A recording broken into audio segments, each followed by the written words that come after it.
Bună, dragilor! Bine ați venit la Miha în bucătărie! Astăzi vreau să vă prepar o prăjitură senzațional de bună și anume călina. Și pentru asta am nevoie de un blat. O să vă arăt exact modul de preparare. Urmăriți video de la început și până la sfârșit. Pentru listea cu ingredientele și tot cum le așez, așa le și scriu. Pentru început, voi face cu mixerul 4 ouă întregi, unde voi adăuga un praf de sare și voi pune zahărul în ploaie. Am nevoie și de o esență, dar aceea mai târziu. Pun peste cele 4 ouă praful de sare și fac cu mixerul o spumă densă, adăugând zahărul treptat. Încingem cuptorul, bineînțeles, 180 de grade Celsius, până când bat eu blatul meu. Am pus cuptorul să se încingă. Acum mixez până devine o spumă groasă. Am bătut spumă ouăle. Acum voi adăuga uleiul. Îl pun totodată. Voi pune o esență de vanilie. Și aici am 50 de grame de unt moale la temperatura camerei. Trebuie să fie foarte moale untul. Și voi mixa uleiul și celelalte. Ingredientele trebuie să fie la temperatura camerei. Amestec până se încorporează untul. Am încorporat bine. O să pun o sită și voi cerne făina, un pachetel de praf de copt. O să cern aici peste ouă. Acum voi pune cacao. Cern și cacao și voi amesteca foarte finuț. Amestec foarte încet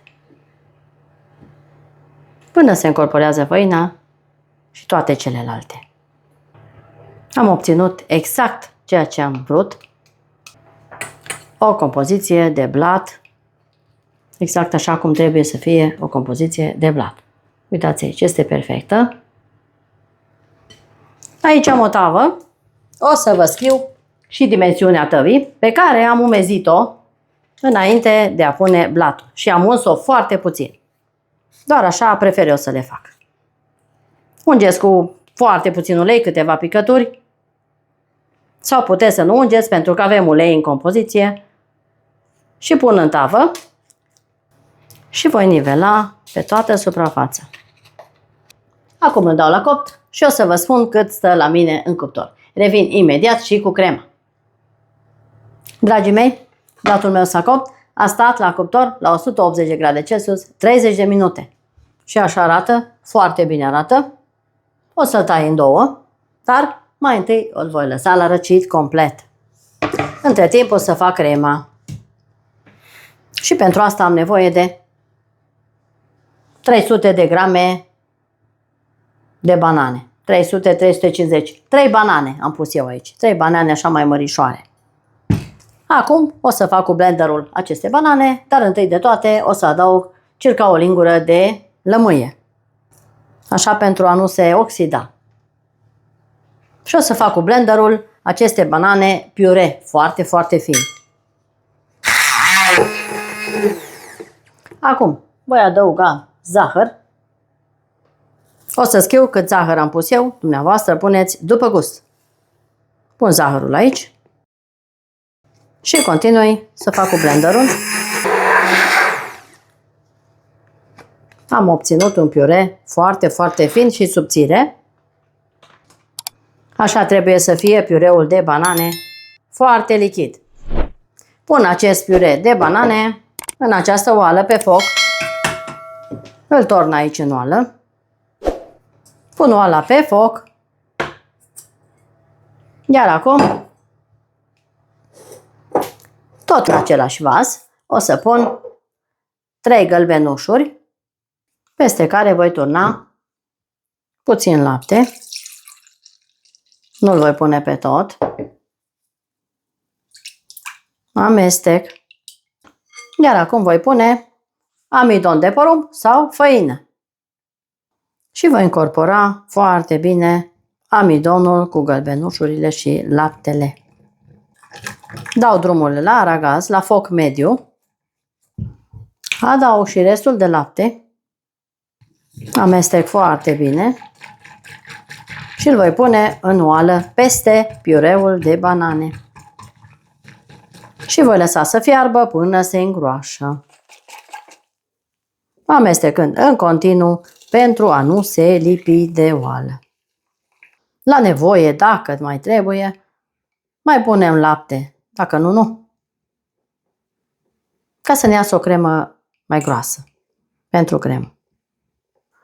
Crema mea s-a îngroșat.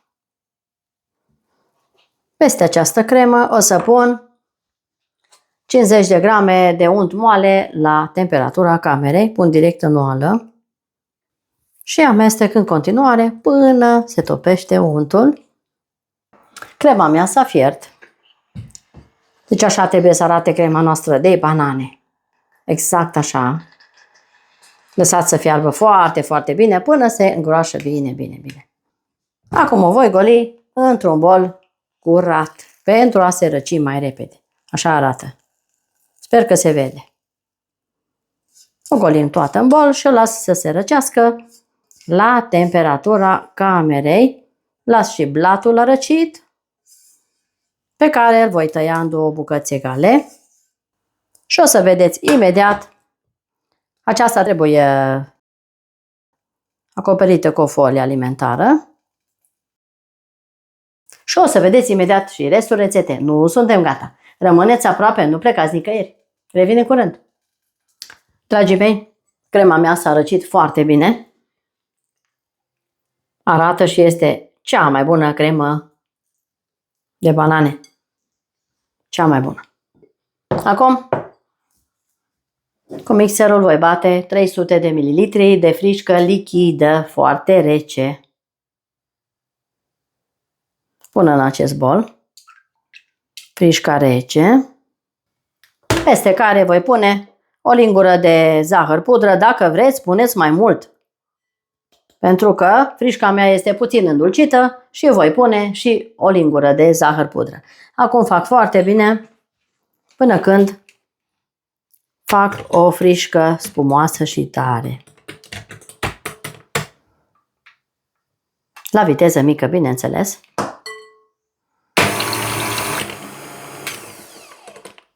Am bătut frișca foarte bine. Acum o să bat puțin și această cremă. Fac cu mixerul de câteva ori pentru a se omogeniza foarte bine.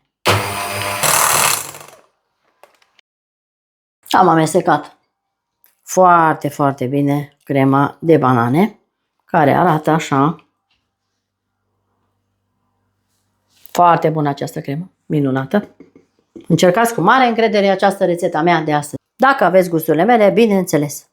Acum o să iau din compoziția de frișcă și o să pun peste cea de banane. Voi uni cele două creme. Iau din frișcă și pun în celălalt bol peste crema de banane câte două linguri și voi incorpora foarte bine cele două creme cu mișcări legere. Și avem o prăjitură de mare lux. Prăjitură în premieră, o prăjitură nouă pentru dumneavoastră. Nu am văzut-o pe YouTube. Dacă ați văzut-o, să-mi scrieți un mesaj. Nouă nouță. Acum voi turna această compoziție peste frișca din bol și voi amesteca în celălalt bol pentru a amesteca și mai bine frișca. Acum incorporez foarte bine. Am incorporat foarte bine cele două creme și aceasta este într-adevăr cea mai bună cremă de banane pentru dumneavoastră în premieră. Noua mea prăjitură. Arată și miroase extraordinar. După cum vedeți, eu am tăiat blatul în două părți egale. Așa arată blaturile mele. Iar aici am tăiat un capac, partea de sus a blatului, am tăiat un mic căpăcel pentru a face așa, firimituri din restul de blat. Încep să umplu prăjitura mea. O să pun un blat de desubt și acela deasupra. Peste acest blat voi pune jumătate din cremă peste blatul de desubt. Nu îl însiropăm, eu nu îl însiropez. O să punem o parte din cremă aici. Pe toată suprafața, un strat destul de generos de cremă de banane.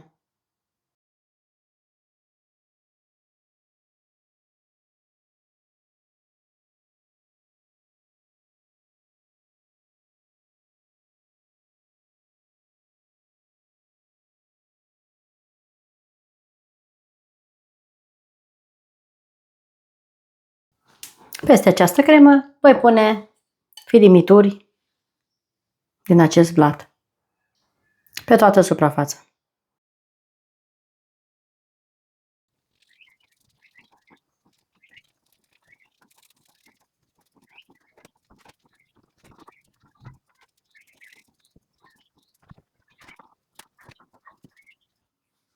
Peste această cremă voi pune al doilea blat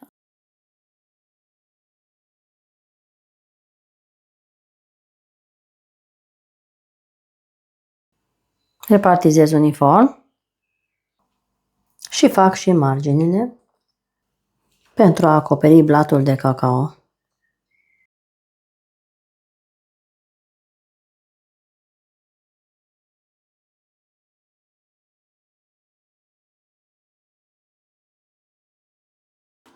Am făcut uniform peste tot. Acum voi face cu firimiturile acestea și pe margine și pe deasupra, peste tot.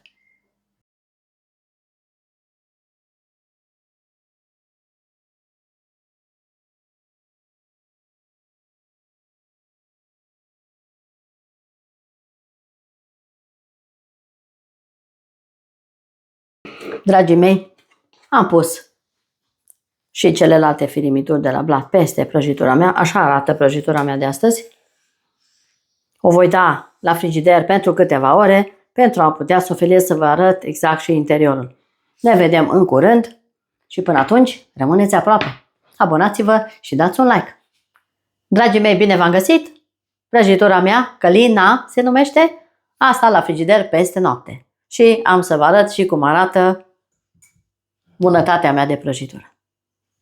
Uitați aici frumusețe rară. Așa arată prăjitura călina de astăzi cu cremă de banane. Un deliciu fără niciun doar și poate. Am o felie pe care vreau să vă arăt. Așa arată felia. E incredibil de bună și de moale. Uitați aici cât de frumos se taie. Deci, efectiv, se topește în gură acest deliciu de prăjitură.